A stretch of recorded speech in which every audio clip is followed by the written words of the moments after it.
again for being here, guys. Thank you.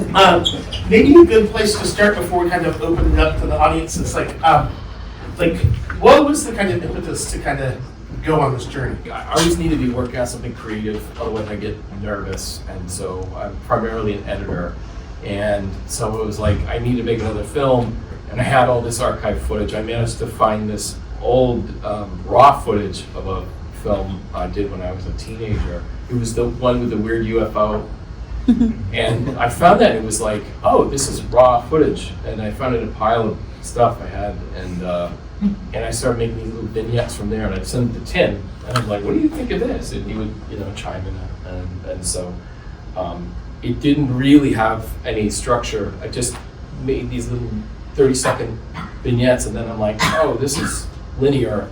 I'll just start from the beginning and piece together all the films we worked on over the years. So yeah. How would you guys describe your collaboration? How does it kind of work? And we got a chance to catch up a little bit in the lobby, but you guys have been buddies for 30 plus years, and how did you know you had this kind of kismet to creatively collaborate on stuff? And how does it work, and how did it kind of work on this film? Well, I'm lucky in the sense that I get to narrate sonically a lot of stuff that Tom does. And as a royalty-free composer, I have over 1,000 tracks available for creatives to put into their movies, online content, and everything else. And oftentimes we do stuff, which sounds ridiculous to say, 1,000 tracks, we can write 1,000 tracks. But we tend to play off each other in the sense that Tom will come up with some ideas. We have these sessions, specifically when we're in the festival run, where we're like, what are we gonna do next? We wanna think about and concentrate on what next endeavor we want to do. So in the process of me writing music, it inspires Tom. Tom putting together some edits of, what do you think of this? That inspires me to write other music. So it's this interesting collaborative thing that just happens organically, and it's worked well for us for easily decades. So. Yeah, really, in the backyard, Tim would be the guy that I'd be all the little short films. Yeah. And then Mike was doing it by himself. We were both working at Wendy's together. And, the VCR that you'd watch the training videos on, we would bring our movies in and be like, I made this with my broken camcorder. And Mike would show his movie. And so we kind of teamed up, and we just been kind of, our roles are more defined now. Sure. When we were kids. Yeah, I would show up with these two editing some fun little short that they were doing, and they'd need another person for voiceover. And I would get to, I'm like, oh, can I give you that character? Yeah, all right, let me finish it up. And then we'd do that, and it was just so much fun. There's so many different ways that we've attempted to do these movies over the years. It's wild to look back at this and just kind of screen this, and it's like a weird time capsule in our history, but it's fascinating to see the coming from literally shooting movies, which were two tapes in a boombox, basically bringing together movies, to editing my parents' basement, to you guys taking these and bringing these to the next level, and then getting to the point where we're having a time capsule for audience to see. And the tools, tools we have today, that are at home that you can afford. I know that sounds like that. Yeah, right. But the tools you can get for a few $1,000s and doing it, you can make a feature-length film right in your home, just like you. Well, which I guess raises an interesting question, right? As you guys have started to kind of screen the film and things,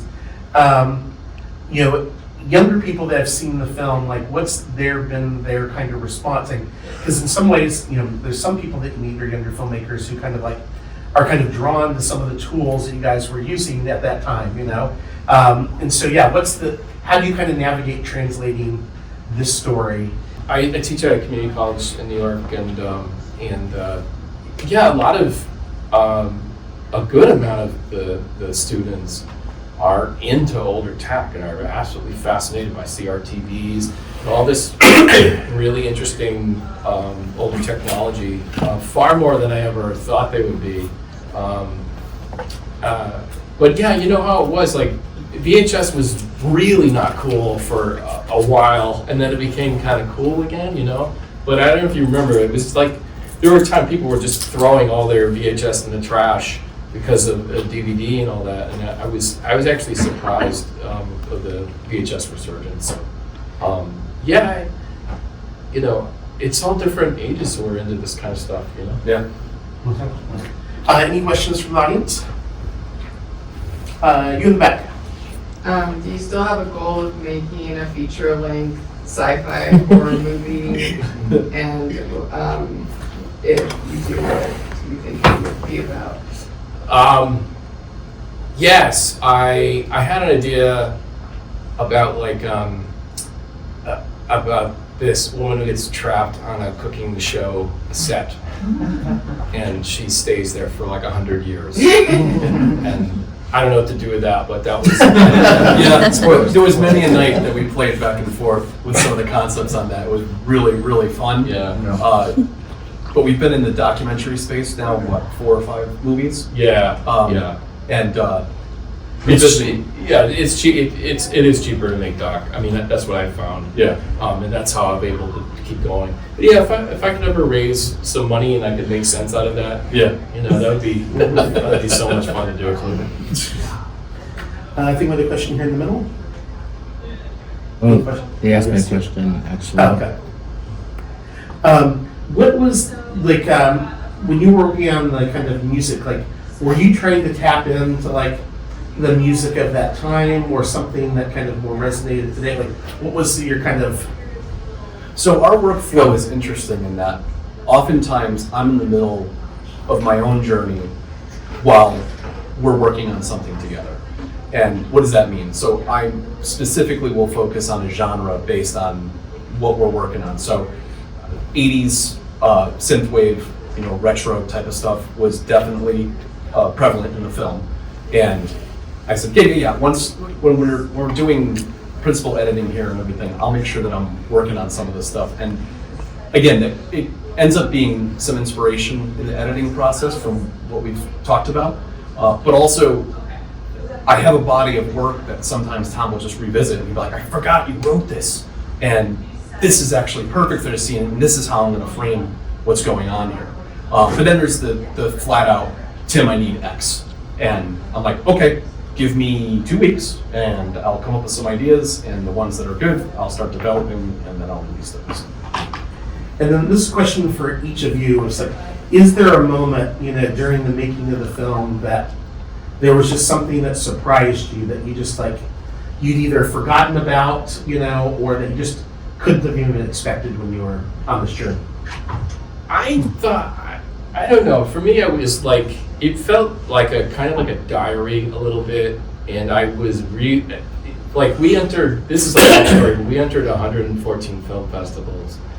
The reason why we did that is because I was thinking no one was going to play this, because it's very personal, and it was hard to know who would connect with it. It's a pretty specific thing, you know. Luckily, you guys played the film, and you guys watched it, so thank you so much. But I had no idea who was going to like this one, so I was actually surprised that it seems to work as a story. As a producer, there's times when there's some financial commitment to the project, but the hands-on isn't always there. And there were some of the earlier projects that I was more producer and contributory in that matter. But in watching this in retrospect, I was involved with a lot more than I remember. And 30 years is a long freaking time. So revisiting this and seeing, I'm like, wow, dude, I was in a lot of stuff. Like, I contributed like a lot of music, and I contributed a lot of like on. It's not even shown in the movie, but what was it? Not Everything Moves Alone, but the next one, Land of College Prophets. I did a couple. I was a sound guy. I had a boom mic in the woods, getting beat up by mosquitoes, and on Mark of the Beast, I was craft services. I was cooking for people that were getting angry on set because we were going 7, 8, 9 hours, and I'm like, guys, time out. Here, pasta, feed.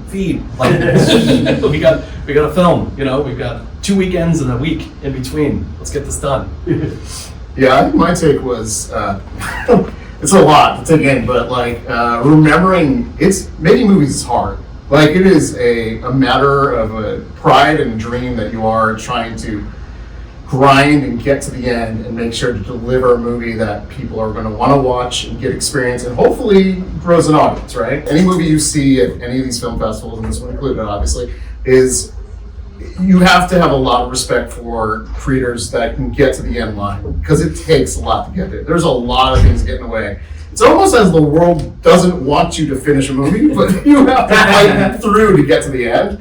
And remembering that, looking back at all those movies and realizing how much we had done and where we got to, and remembering how, like, the New York Times moments and the, Blockbuster crashing and all those things. And look, to be frank honest, it's very sad that physical media is very hard to come by these days, right? Like, it's a weird thing that we get so used to digital media and the easy and there's something about the tangible feeling of having those things that are in your possession, to look at a box cover and go, no, this is your movie, and to own that moment and experience that. There's the things that are kind of taken away from the younger generation and not having an opportunity to experience those things.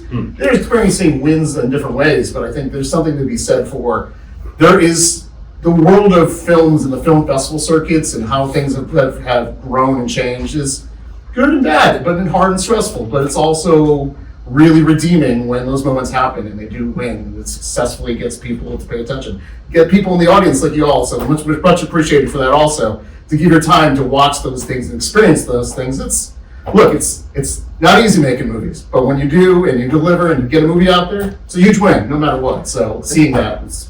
And the economics are very volatile. I mean, the physical media era was early to mid 80s to mid to late 2000s, and now it's pretty much primarily streaming. It's a collector's market for Now it's a collector's market. Yeah, so it was a very short period of time, like 25, 30 years.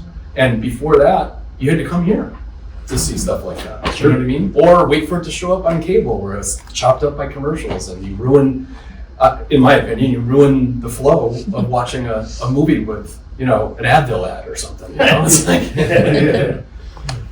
Well, this is slightly tangent. So our festival started out 28 years ago. Our founder, Jeff Ross, he had a friend who made a narrative fiction film. It was at Slamdance, the kind of parasitic independent film festival, Sundance.